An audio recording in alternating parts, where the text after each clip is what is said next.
What's up, guys? Welcome back to another video. Today I'm going to be building another crankbait. This one's going to be a little bit bigger though and a little more detailed. Hopefully we're going to get a better paint job and all that. I'm also going to carve the gills onto this one and hopefully it'll end up really good. Let's get right into it.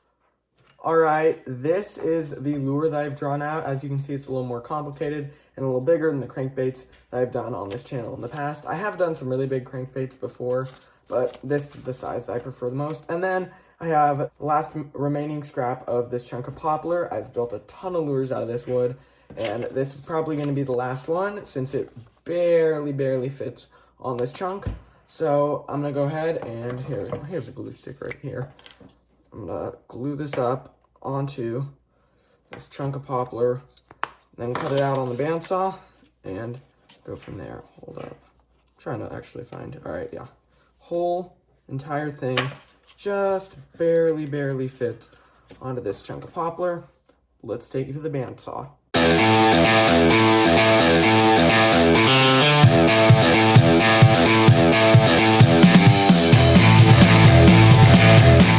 All right, here we have our bait cut out. I just finished sanding this on the belt sander after I bandsawed it, and now it's gonna be time. I have some paper cutouts that I glued, or not, that I made basically of the exact same pattern I used to cut this lure out. So I have like the gill and where the eye socket's gonna go.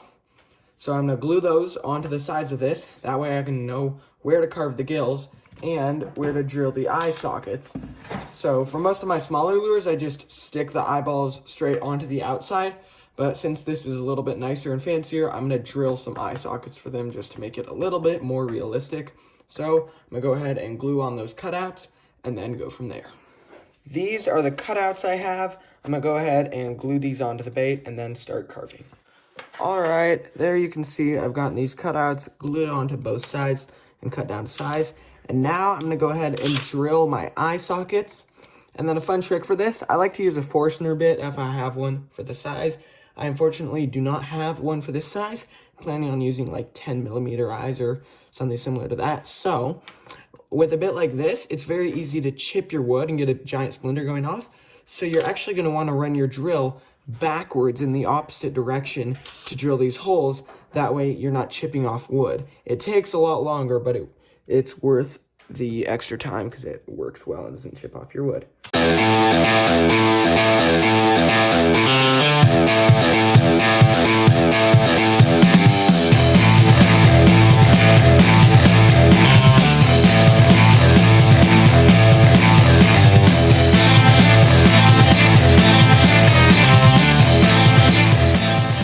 Alright guys, as you can see, I've gotten the gills and this main profile carved out here, and now it's time to start sanding. So I got my sanding stick that I made.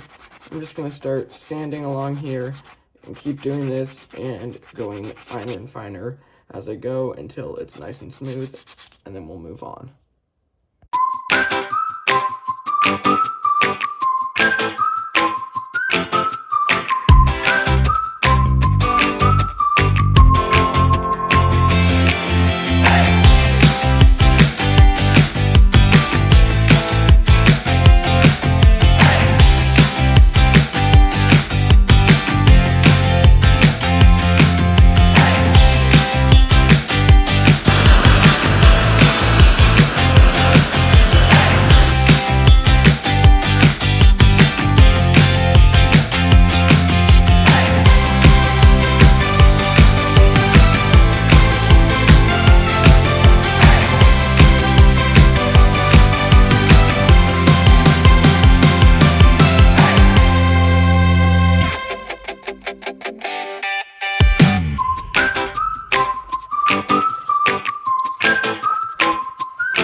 with white.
Alright guys, here's the finished lure.